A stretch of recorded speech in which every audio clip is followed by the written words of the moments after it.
Breaking news చూస్తున్నాం. అమెరికాలో అధ్యక్ష ఎన్నికల ప్రచారం పీక్స్ కు చేరుకుంది. డొనాల్డ్ ట్రంప్, కమలా హారిస్ మధ్య తొలి డిబేట్ షురువైంది. ఫిలాడెల్ఫియాలోని నేషనల్ కాన్స్టిట్యూషన్ సెంటర్లో డిబేట్ నడుస్తోంది. ఇందులో ప్రేక్షకులు ఎవరూ లేరు. ఏబీసీ న్యూస్ యాంకర్లు ఈ డిబేట్ను నిర్వహిస్తున్నారు. 90 నిమిషాల పాటు ట్రంప్, కమలా హారిస్ మధ్య ఈ డిస్కషన్ జరగనుంది. 2 సార్లు బ్రేక్ కూడా ఉంటుంది.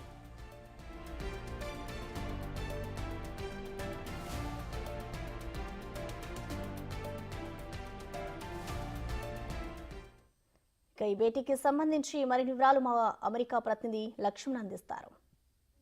ఎలక్షన్స్ జరగబోతున్నాయి. 56 రోజుల్లో 56 డేస్లో ట్రంప్ మరియు మాజీ president Trump, Republican Party candidate, Kamala Harris Democratic Party candidate presidential debate జరిగింది. చిన్న బ్రేక్ తీసుకున్నారు. నేషనల్ కాన్ఫరెన్స్ అనే ప్లేస్లో ఫిలడెల్ఫియాలో జరుగుతూ ఉంది. సో మొదటిగా స్లోగా స్టార్ట్ అయిపోయింది. జనరల్గా మనం చూసామంటే ట్రంప్ జనరల్గా వ్యక్తిత్వంగా తాను అగ్రెసివ్గా ఉంటారు. కమలా హ్యారిస్ చూసామంటే తను ఫస్ట్ టైం గత 4 ఏళ్ళగా వైస్ ప్రెసిడెంట్గా చేస్తూ ఉంది. రకరకాల ఇష్యూస్ ఉన్నాయి. ఇద్దరు చాలా ఇష్యూస్ ఉన్నాయి. బేసిక్గా ఇమిగ్రేషన్ గురించి కానివ్వండి, అబార్షన్ ఇష్యూస్ గురించి కానివ్వండి, వరల్డ్లో వార్స్ జరుగుతున్న గురించి కానివ్వండి, తర్వాత ఇంపోర్ట్స్ టారిఫ్స్ గురించి కానివ్వండి, చాలా ఇష్యూస్. ఒకరొకరు చెప్పాలంటే ఒక మిక్స్డ్ రివ్యూస్ వస్తున్నాయి ప్రస్తుతానికైతే. ప్రజలందరూ కూడా ఎంటైర్ యుఎస్లో అమెరికన్స్ చూస్తున్నారు.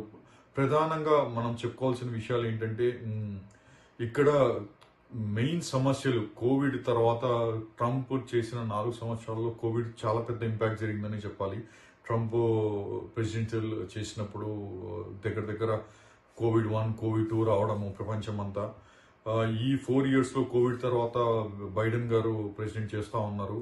సో బైడెన్ గారు చేసిన తర్వాత యుఎస్లో ప్రధానమైన సమస్యలు, ఒక మిడిల్ క్లాస్ అమెరికన్కి ప్రధానమైన సమస్యలు చూడాలంటే ద్రవ్యోల్బణం, అంటే ఇన్ఫ్లేషన్ చాలా హైగా ఉంది, జాబ్ మార్కెట్ చాలా లోగా ఉంది. అవి 2. బయట యుద్ధాలు జరుగుతూ ఉన్నాయి. ట్రంప్ దిగిపోయిన తర్వాత డెమోక్రటికన్స్ యుక్రెయిన్ యుద్ధం జరగడం కానీ, ఇక్కడ తర్వాత ఇజ్రాయెల్లో హమాస్ జరగడం కానీ, geo political issues across the world జరుగుతూ ఉన్నాయి.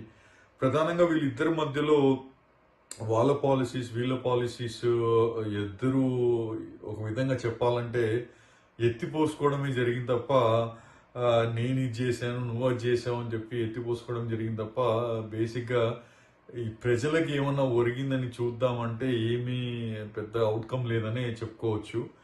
బట్ ఓవరాల్గా చూస్తూ ఉంటే ఒక విధంగా మనం చెప్పాలంటే యుఎస్లో ఒక యావరేజ్ అమెరికన్, నేను చాలామంది అమెరికన్స్తో కూడా మాట్లాడుతుంటాను. కొంతమంది ఒక సెగ్మెంట్ ఆఫ్ అమెరికన్స్ అయితే, ఒక ఆయన చాలా ఎక్స్పీరియన్స్డ్ కొంతమంది వ్యక్తులు ఏం చెప్పారంటే, నిజం చెప్పాలంటే ఒకరేమో అన్ప్రెడిక్టబుల్, ఒకరేమో అన్బేరబుల్ అని చెప్పారు. ప్రెసిడెంట్స్ని చాలా చక్కగా వివరించారు ఆయన. అదొకటి. బట్ చూస్తుంటే మిడిల్ క్లాస్కి చాలా వెరీ ఇంపార్టెంట్ ఎలక్షన్స్ ఇది. బేసిక్గా చెప్పాలంటే చాలా సమస్యలు. ఎందుకంటే అమెరికా ప్రపంచంలో ఒక పెద్ద అన్న, అమెరికాకి ఏ జరిగినా లాట్ ఆఫ్ ఇంపాక్ట్ ఉంటుంది ప్రపంచంలో. సో ప్రజలందరూ కూడా ఒక ఇన్ఫ్లేషన్ అన్నది తగ్గాలి అమెరికాలో. జాబ్ ఇంపాక్ట్స్, జాబ్స్ అంటే ఒకప్పుడు ఎలా ఉండేది అంటే అమెరికాలో ఇట్స్ ల్యాండ్ ఆఫ్ ఆపర్చునిటీస్ అనేవాళ్ళు, అది మళ్ళీ రావాలి అన్నది క్రియేట్ అవుతా ఉంది. ఇమిగ్రేషన్ అన్నది కూడా పెద్ద ఇంపాక్ట్ అవుతా ఉంది. ఇల్లీగల్ ఇమిగ్రెంట్స్ ఎక్కువ రావడము. ట్రంప్ అయితే ప్రధానంగా నేను బార్డర్స్ క్లోజ్ చేస్తాను, అది స్ట్రీమ్ లైన్ చేయాలని చెప్తా ఉన్నారు. So illegal ఇమిగ్రెంట్స్కి. సో ఇలా చాలా మాట్లాడారు. ఇంకా బ్రేక్ తర్వాత ఇంకా ఎన్నో మాట్లాడే విషయాలు జరుగుతాయి ఇప్పుడు. సో చెప్పాలంటే పోటాపోటీగానే ఈసారి ఎలక్షన్స్ ఉండబోతున్నాయని మనం అనుకోవచ్చు. సో ప్రపంచమంతా కూడా అమెరికా దిక్కు చూస్తూ ఉంది, ఎవరు ప్రెసిడెంట్ అవుతారు అని చెప్పేసి.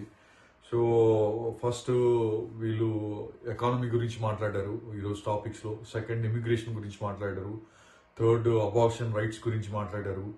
Fourth geo political current wars వరల్డ్లో, మిడిల్ ఈస్ట్ కానీ, Arabs, middle east, Iran, Ukraine, Russia, తర్వాత ఇజ్రాయెల్, హమాస్, ఈ దీని గురించి మాట్లాడారు.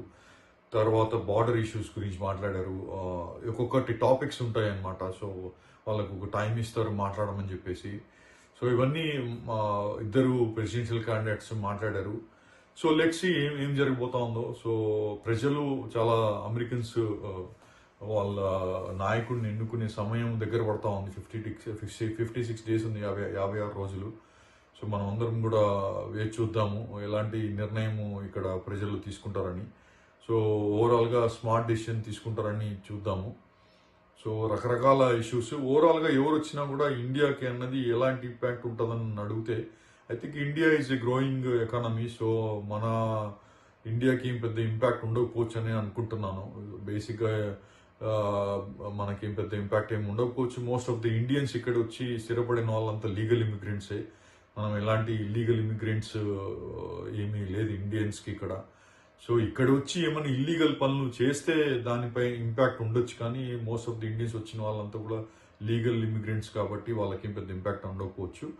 బిగ్గెస్ట్ థింగ్ ఏంటంటే జాబ్ మార్కెట్ స్లో అవ్వడం వల్ల దానివల్ల ఏమైనా ఇంపాక్ట్ ఉండొచ్చు తప్ప ప్రధానంగా నేను అనుకోవడము ఇండియన్స్కి ఏం పెద్ద ఇంపాక్ట్ ఏమి ఉండకపోవచ్చు అని నేను అనుకుంటున్నాను. సో అవకాశాలు పెరిగితే మంచిది.